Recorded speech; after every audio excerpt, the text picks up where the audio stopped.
আপনি আমার হয়ে মারামারি করছেন, খুন পর্যন্ত করে দিচ্ছেন, জেল খাটছেন কেন? আমি যাতে এমএলএ হই বলে। আমার এমএলএ হলে এখন 1,21,000 টাকা মাইনে আমার। আপনি কি পাচ্ছেন? জেলে যাচ্ছে না, জেলের ওই পচা ভাত খাচ্ছেন। মেরে দিল তো, ওর পরিবার ধ্বংস হলো তো। যারা যারা গ্রেফতার হয়েছে আর আগামী দিনে যারা হবে তারা, ওই পরেশপালের নাম এসেছে, আমি এখানে বলে যাচ্ছি, মিলিয়ে দেখে নেবেন। পরেশপালের একটা পশম, ও তৃণমূলের উনি বিধায়ক তো, বেকা হবে না বলে যাচ্ছি। রাজনীতির জন্য, পার্টির জন্য, নেতার জন্য, অমুক দাদার জন্য, অমুক দিদির জন্য জীবন দিতেও হবে না, জীবন নিতেও হবে না। দিনের শেষে প্রতিবেশী, দিনের শেষে আমি বিপদে পড়লে এখানকার মানুষের কথা যদি, কারণটা এটাই, যদি আপনার হাতে পেন বই খাতা দিয়ে দেওয়া হয়, আপনি তো প্রশ্ন করবেন, আর আপনি প্রশ্ন করলেই তো এদের চুরি বন্ধ হয়ে যাবে। আপনি প্রশ্ন করবেন, এরা আপনাকে ঠকাচ্ছে বন্ধ হয়ে যাবে। আপনি প্রশ্ন করবেন, আপনার অধিকার আপনার বাড়িতে পৌঁছে যাবে। তাই আপনাকে প্রশ্ন করতে দেবে না, আপনাকে জানতে দেবে না, আপনাকে অশিক্ষিত মূর্খ করে রাখার সর্বাত্মক চেষ্টা এই তৃণমূল কংগ্রেস করছে। আর রাজ্যের প্রধান বিরোধী দল বিজেপি, আমি ভেবে পাচ্ছি না, অনেক বন্ধুরা তৃণমূলের অত্যাচারে বিজেপি করছে, তাদের ওপর নেতৃত্বদেরকে একটু চাপ দিতে বলুন, অন্তত একটু চাপ দিতে বলুন। যে চাকরি দুর্নীতিতে একা তো আর প্রাক্তন শিক্ষামন্ত্রী পার্থবাবু যুক্ত নয়, পুরো ক্যাবিনেটের সাথে যুক্ত। এখনো পুরো ক্যাবিনেটকে ধরে জেলে ভরছে না কেন? পাড়াতে দত্তপুকুরের বিজেপি করার জন্য পিটিয়ে লাল করে দিচ্ছে তৃণমূলের লোকেরা, আর ওপরে তৃণমূলের নেতার সাথে এসি ঘরে বসে চা খাচ্ছে। এই প্রশ্নগুলো কিন্তু করতে হবে। বুথের স্তরে মারামারি লাগিয়ে দিচ্ছেন, আর এসি ঘরে বসে চা খাচ্ছেন, আর ম্যানেজ করছেন, বিপদে পড়লে দিল্লিগামী ফ্লাইট ধরে চলে যাচ্ছে। আমি কলেজের প্রসঙ্গে সে হোস্টেলের কথা বললাম, অবশ্যই দরকার। আমার শিক্ষার প্রয়োজন, শিক্ষার পরিকাঠামো তৈরি করে দেওয়ার দায়িত্ব সরকারের। অপদার্থ সরকার যদি না পারে, দায়িত্ব থেকে অব্যাহতি নিক,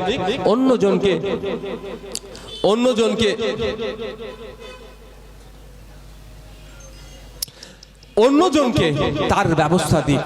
কিন্তু দুর্ভাগ্য, এরা সম্পূর্ণ বেসরকারীকরণের দিকে শিক্ষা স্বাস্থ্য ব্যবস্থাকে নিয়ে যেতে চাইছে। ফলে এরা নতুন করে কলেজ স্কুল তৈরি করা তো দূরের কথা, যেইগুলো আছে সেইগুলোকে বন্ধ করার অপচেষ্টা চালাচ্ছে। তবে আমি একটা কথা বলে যাই ভাই, এখানে আমার কলটা এটা রেকর্ড থাকবে, 10 বছর পরে, 15 বছর পরে, 20 বছর পরে হলেও বলবেন, এই যে গঙ্গাপুর চৌমাথাতে এসে আইএসএফ এর এক ছেলে, এক বিধানসভার এক সদস্য বলে গিয়েছিল 20 বছর পরে প্রমাণ হবে। দেখে নেবেন 20 বছর পরে, যদি এখন আপনি না জাগ্রত হন, আগামী দিনে টাকা দাও, শিক্ষা নাও। এই প্রাইভেট স্কুল, এই যেগুলো প্রাইমারি স্কুল আছে, টিচার নাই, বন্ধ হচ্ছে। স্কুল কি জেসিবি দিয়ে তুলে নিয়ে চলে যাবে নাকি ভাই? মমতা ব্যানার্জি বলবে স্কুল বন্ধ হয়ে গেছে, চলো আমি কালীঘাটে এসে গ্যারেজ করে দিই, এটা হবে কি? স্কুল তো থাকবে। হ্যাঁ, 10 বছর পরে দেখবেন, 15 বছর পরে যদি আমরা না জাগ্রত হয়, ওই স্কুল থাকবে। এখন দেখবেন চুন খসে পড়ছে, বাথরুমের টয়লেটের দরজা খোলা। কোয়েড স্কুলগুলো হলে মহিলাদের টয়লেটগুলো ঠিকঠাক নাই, হাইজিনের অনেক সমস্যা। তবে 10 বছর 15 বছর পরে কি দেখবেন, ওই স্কুলে ওখানে থাকবে, ওতে দেখবেন রং চঙে হয়ে গেছে, সামনে সুন্দরভাবে একটা পার্ক হয়ে গেছে, ফুলের গাছ বসানো আছে, আর ওখানে দেখবেন অমুক কোম্পানির স্কুল হয়ে গেছে। আর আপনি আপনার ছেলেটাকে এখন 230 টাকাতে গিয়ে দিয়ে দিলেন, সারা বছর আপনাকে পড়ানোর দায়িত্ব সরকার নিচ্ছে, যেগুলো আছে। তখন কি মাস গেলে আপনাকে 2 থেকে 3 থেকে যার যে ধরনের ক্যাটাগরির টাকা পে করতে হবে, তাহলে আপনার ছেলে ওই স্কুলে যেতে পারবে। বলুন, এখানে যারা আছে, যারা শ্রমজীবী মানুষ আছে, তো আমাদের শ্রমজীবী মানুষ, আমাদের মাসিক গড়াই কত বলুন, জানেন আপনারা? সব থেকে বেশি আমাদের সিকিমে, এটা শহরের মধ্যে পড়ছে। আচ্ছা, সেমি, আচ্ছা, সিকিমেও সব থেকে বেশি শহরের মানুষের ইনকাম, গ্রামীণ মানুষের ইনকাম। আমাদের ওয়েস্ট বেঙ্গলে মনে হচ্ছে 6,000 থেকে না 8,000 টাকা মাস গেলে ইনকাম। আপনি বলেন আপনার 2টো সন্তান, 2টি বাচ্চা, দুটোকে পড়তে দিলেন, তাহলে মাস গেলে তো 5,000, 2,500 যদি হয়, 5,000 তো চলে গেল। খাবেন কি? ওই ছেলেটাকে শুধু পড়তে দিলে হবে, ওকে তো ভালো মন্দ দিতে হবে, তাহলে তো মেধা ঠিক থাকবে, ভালো পুষ্টিকর খাদ্য দিতে হবে, তো গেল তো। তাহলে কি করতে হবে আপনার ছেলেকে? যার বাবার টাকা আছে সেই স্কুলে যাবে, আর আপনার আমার যারা আর্থিকভাবে দুর্বল তারা আর স্কুলমুখী হবে না, সমাজ বিরোধী হবে। কেমন সমাজ বিরোধী হবে? এই ধরনের হবে। এই পাশেই আমাদের নৈহাটি একটি ছেলে শহর থেকে গিয়েছিল গ্রামে, আম বাগান দেখে ভালো লেগেছে, বাচ্চাটি গিয়ে আম পেড়েছে, একটা এটা অপরাধ হয়ে গেছে, পিটিয়ে মেরে দিয়েছে। এই ধরনের সমাজ বিরোধী তৈরি হবে। আর যদি আমার পেটে শিক্ষা থাকে, আমি তাহলে বুঝতে পারবো যে না, ছেলেটি গ্রাম শহর থেকে এসেছে, আম বাগান দেখে ভালো লেগেছে, বরঞ্চ আমি পেড়ে দেবো, বাড়ি নিয়ে যা বাবু, তুই আম বাগানে কিছুক্ষণ থাক। দুটো সোচের ডিফারেন্স হবে, শিক্ষা থাকলে ডিফারেন্স হবে। সবার শিক্ষার সাথে সামাজিকতা প্রয়োজন আছে। আমার বলার বক্তব্য এটাই যে আমাদেরকে কিভাবে ধ্বংস করছে এই রাজ্য সরকার। আর দিনের শেষে যখন 1200 টাকা 1000 টাকা আমার মায়ের হাতে দিচ্ছে, আর আমরা ভাবছি যে এইবার আমাদের ভালো করেছে। আরে আমার মায়ের হাতে 1000-1200 প্রয়োজন নয়, মা 1000-1200 কেন, আমি চাই 5000 দিক, তার পরিবর্তে রাষ্ট্র কাজও বুঝে নিই। কিন্তু 1000-1200 দিচ্ছেন, ছেলের ভবিষ্যৎ ধ্বংস করে দিচ্ছে। তা বন্ধুগণ, আমাদেরকে একটু সজাগ সতর্ক হতে হবে। আমি ধন্যবাদ জানাবো। কটা বাজে? আর 2-4 মিনিট নেব, অসুবিধা নেই তো কারো? হ্যাঁ, বকতে বকতে তো অনেক বকে ফেলে। আমি তো বলছিলাম 15-20 মিনিট বলবো। তো আমাদেরকে সজাগ সতর্ক হতে হবে। কাগে কান নিয়ে চলে যাচ্ছে বলে কাগের দিকে তাকানোর প্রয়োজন নেই, কানটার দিকে তাকান। আপনাকে আমাকে বিভেদের মধ্যে ঠেলে দিচ্ছে। আমাকে বোঝানো হচ্ছে এসটি এসসিরা সব ফ্যাসিলিটি পেয়ে যাচ্ছে। আমি উত্তেজিত হচ্ছি, সত্যি তো আমার বাড়ি চাকরি নেই, তাহলে এসটিএসসিরা সব নিয়ে নিচ্ছে। আপনাকে বোঝানো হচ্ছে মাইনরিটিদেরকে মমতা ব্যানার্জি তোষণ করছে। স্বাভাবিকভাবে আপনি ভাবছেন আপনার বাড়ির ছেলেটি গ্র্যাজুয়েশন পাস করে বসে আছে, বেকারত্বের জ্বালাই ভুগছে, তাহলে মাইনরিটি ছেলেরা সব চাকরি পেয়ে গেল। কিন্তু ঘোড়ার ডিম, না মাইনরিটি না মেজরিটি। আমি একটা কথা বলতে পারি, যার বাবার টাকা আছে সে আজকে ডেটে ওই অবৈধ পন্থা দিয়ে টাকা দিয়ে চাকরি করছে। কিন্তু যার বাড়ির ছেলেটির মেধা আছে, আর্থিকভাবে দুর্বল, সেটা এসটি এসসি ওবিসি মাইনরিটি যেই হোক না কেন, তাদের হয়ে বলার লোক পাওয়া যাচ্ছে না। তাই আমাদের সেই সমাজ ব্যবস্থা ফিরিয়ে নিয়ে আসতে হবে।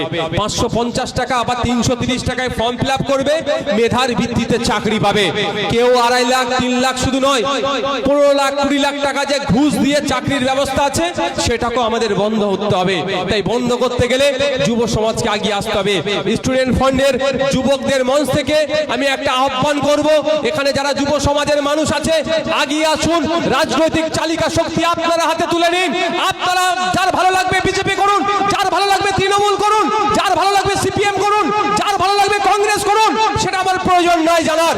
আমি অনুরোধ একটাই করব, এগিয়ে আসুন। শিক্ষিত যুব সমাজের হাতে পার্টির ঝান্ডা তুলে নিন, তাহলেই দেখবেন মারামারি হানাহানি বন্ধ হবে, কাজের রেশারেশি হবে, মানুষকে পরিষেবা দেওয়ার রেশারেশি হবে, মানুষের ভালো করবো তার রেশারেশি হবে, বাংলাকে এগিয়ে নিয়ে যাওয়ার রেশারেশি হবে, দেশকে এগিয়ে নিয়ে যাওয়ার রেশারেশি হবে। এই রেশারেশিতেই আমরা সকলেই পা মেলাবো। আমার বাংলা এগিয়ে যাবে, আমার দেশ এগিয়ে যাবে, দেশ সর্বশ্রেষ্ঠ আসলে বসবে। আমি এটা চাইবো। যুব সমাজের কাছে আমি আহ্বান করবো, এগিয়ে আসুন, রাজনীতিতে আসুন। এই রাজনীতি নোংরা বলে ঘরে ঢুকে যাবেন না। আমিও যখন রাজনীতির ময়দানে প্রথম পা দিয়েছিলাম, আমার ভালোবাসার মানুষেরা আমাদেরকে বারণ করেছিল। কেন বারণ করেছিল? যে রাজনীতি নোংরা জায়গা। ঠিক কথা, নোংরা জায়গা যদি ফেলে রাখি আরো বেশি নোংরা হবে। আমি এখন নোংরা পরিষ্কার করতে নেমেছি, হাতে নোংরা লেগেছে, তবে হ্যাঁ, পরিষ্কার হয়ে গেলে আমার হাতটাও ভাই ধুয়ে নিতে হবে। আর না হলে চোর তাড়িয়ে ডাকাত নিয়ে আসা হবে। এটা আমার আমাদের মাথায় রাখতে হবে। বন্ধুগণ, বৃষ্টি হচ্ছে, ছেড়ে দিয়ে সকলে ভালো থাকবেন, সুস্থ থাকবেন। আমি একটা মেসেজ দিয়ে আমার বক্তব্যটা শেষ করব। মেসেজটা এটাই, ভোট আগিয়ে আসবে, ভোট আগিয়ে আসবে, ভোট আগে আসবে, ভোট প্রচার হবে, যার যাকে ভালো লাগবেন তাকে ভোট দেবেন। আমি একটা শুধু মেসেজ আপনাদের দিতে চাই। আচ্ছা, আপনারা কোনোদিন দেখেছেন শুভেন্দু অধিকারীর সাথে মমতা ব্যানার্জির হাতাহাতি লড়াই হতে? দিলীপ ঘোষের সাথে মোহাম্মদ সেলিমের হাতাহাতি লড়াই হতে? ফিরহাদ হাকিমের সাথে অধীর রঞ্জন চৌধুরীর হাতাহাতি লড়াই হতে? ইভেন নওশাদ সিদ্দিকীর সাথে কোন তৃণমূলের নেতা বা বিজেপির নেতা বা সিপিএম কংগ্রেসের নেতার সাথে হাতাহাতি হতে কোনোদিন দেখেছেন? দেখিনি, এটাও আমরা দেখতেও ইচ্ছে না। কিন্তু আমরা কি দেখছি? যত লড়াই বুথে, যত লড়াই ওয়ার্ডে। কেন? ওয়ার্ডের বুথের লোকের কি চর্বি একটু বেশি? যখন মমতা ব্যানার্জি একটা দলের সর্বোচ্চ নেতা, সে কারো সাথে হাতাহাতি লড়াই জড়াচ্ছে না। যখন শ্রমিক ভট্টাচার্য একটা রাজনৈতিক দলের পশ্চিমবাংলার সর্বোচ্চ নেতা, সে যখন কারো সাথে হাতাহাতি লড়াইয়ে জড়াচ্ছে না, যখন মোহাম্মদ সেলিম সাহেব, আমাদের বিশ্বজিৎ মাইতিদা বা আরো যারা আছেন, তারা দলের সর্বোচ্চ নেতা, তারা কারো সাথে তাদের দলের জন্য হাতাহাতিতে লড়াচ্ছেন, জড়িয়ে পড়ছে না, মারামারি করছে না। আপনাদের কেন এত চর্বি ভাই? আপনারা মারামারিতে জড়িয়ে পড়ছেন, আপনারা মারামারি করছেন, হিংসায় জড়াচ্ছেন, খুন করে দিচ্ছেন, খুন হয়ে যাচ্ছেন, সংসার ধ্বংস হয়ে যাচ্ছে। মাইনে তো আমার 1,21,000 টাকা হচ্ছে ভাই, আপনি পাবেন আমার কাছ থেকে?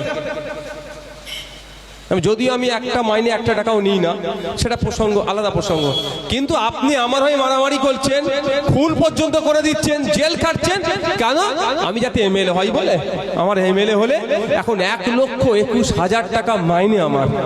আপনি কি পাচ্ছেন? জেলে যাচ্ছেন আর জেলের ওই পচা ভাত খাচ্ছেন। জেলের যে মাছ দেয়, আমি বিধানসভায় বলেছিলাম, যে মাছ কাটে তার কতবার যে হাত কেটেছে ওটাও পরীক্ষা করা দরকার। এত পাতলা। আমি কি পাতলা? আমার থেকে পাতলা মাছ, মানে পিসটার কথা বলছি, বুঝতে পেরেছেন? ওই ভাত ডাল মাছ খাবে? প্রত্যেক দিনও মাছ হয় না। আর মাংস আমি তো খাইনি, আপনারা খেয়েছিলেন নাকি? ও খুঁজে পাওয়া যাবে না। চিকেনের পিস আর কে ছিল, এরাও গিয়েছিল, 8 ঘন্টা মতো ছিল।